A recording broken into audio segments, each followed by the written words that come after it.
algum ponto, pastor? Assim, só curiosidade agora. Tipo, isso aqui é heresia, mas é bom estudar, não? O que acontece? Eu nunca vi nenhuma heresia, porque a gente não tocava em pontos de desacordo, né? Eu nunca vi nenhuma, pelo menos nas aulas que eu frequentei, nenhuma heresia forte, né?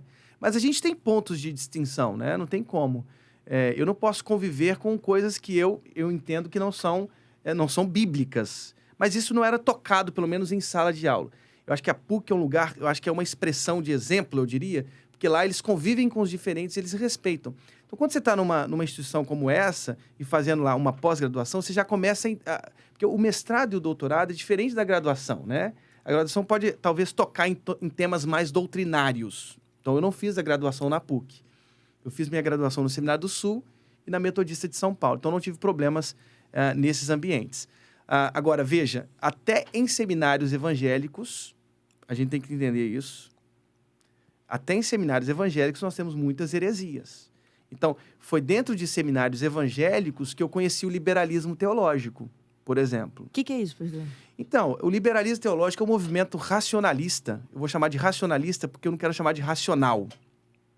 Quando a razão tornou-se o centro da própria experiência humana. Isso é um absurdo. E aí, a Bíblia foi questionada. Então, a Bíblia deixou de ser palavra de Deus e passou a ser tratada como um livro de literatura, como palavra humana. Então, os recursos que eu uso para fazer uma interpretação de uma literatura, eu uso para fazer uma interpretação bíblica. Tem coerência? Tem uma coisa boa, mas espera aqui. Eu posso usar os recursos da exegese crítica, da interpretação crítica? Posso, sem problema nenhum. Desde que eu entenda que Bíblia é palavra de Deus. Eu não abro mão disso. A Bíblia é a palavra de Deus para a minha vida, ela é a palavra de Deus para a sua vida, Abigail, Rodrigo, para o Fagner que está aqui, pastor Fagner, Amém. Né? A Bíblia é a palavra de Deus, ela é a palavra que Deus inspirou, o Espírito Santo inspirou profetas e apóstolos, né? E essa palavra nós temos nas mãos hoje.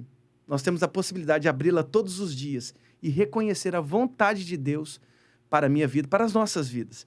Então, quando você coloca a palavra de Deus e a equipara a qualquer outro texto de literatura, eu acho que a gente comete um erro.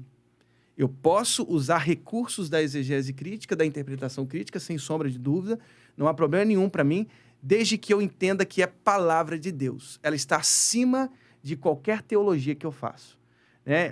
Eu lembro de uma aula que a gente teve no Seminário do Sul, que um professor disse assim, escreva a sua teologia com lápis. Você vai ter que apagar.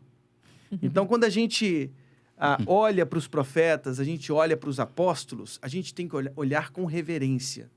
Né? Os apóstolos, os profetas e os apóstolos, o Antigo e o Novo Testamento, né? De Gênesis a Apocalipse, é palavra inspirada e eu preciso colocar a minha teologia sempre debaixo, né? E recebendo as bênçãos, né? Que essa palavra tem, inclusive, para a formação da minha própria teologia. O senhor teria algum exemplo, pastor, desse tipo de racionalismo? Tenho, por exemplo, questionar os milagres da Escritura. Por exemplo, a concepção virginal, o nascimento virginal. Quer dizer, é um absurdo. É um absurdo, porque a Escritura é muito clara. Descerá sobre ti o Espírito Santo, o poder do Altíssimo te cobrirá. Essas foram as palavras para Maria. Maria se assustou, mas como que vai ser isso? Tudo é possível para Deus. O Cristo que se formou ali no ventre de Maria foi uma concepção miraculosa, foi um grande milagre. O Espírito Santo colocou Cristo no ventre de Maria. Ele foi concebido ali.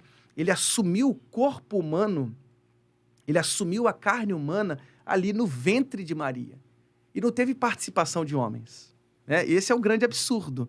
Então alguém olha para isso e diz que isso é um mito, isso é uma concepção antiga, isso é uma forma de se falar, né, como os antigos falavam. Isso aqui não é uma expressão da realidade, isso não é uma verdade. Então, quando você questiona a concepção virginal, o nascimento de Jesus, aí pronto. Aí você... E tantos outros exemplos. Por exemplo, a ressurreição. Paulo disse, se você arranca a ressurreição, não sobra nada do evangelho. E não sobra mesmo. Pensa numa vida cristã sem ressurreição. O que a gente tem é o próprio absurdo da morte. Então, nós somos corpos destinados aos micróbios. Não tem ressurreição, não tem esperança, não tem sentido, não tem vida nenhuma. Imagina o que é a vida sem ressurreição. Se eu nego a ressurreição, e muitos negaram, Muitos negaram os milagres de Jesus. São mentes primitivas que escreveram sobre Jesus. Estavam 30, 40 anos depois da vida de Jesus, da morte de Jesus, escreveram com mentes primitivas. Caramba, existe essa galera que fala isso? Fala muito. Caramba. De onde surgiu isso, pastor? Não sei. Da Bíblia que não é. A fonte é vozes da minha cabeça. É.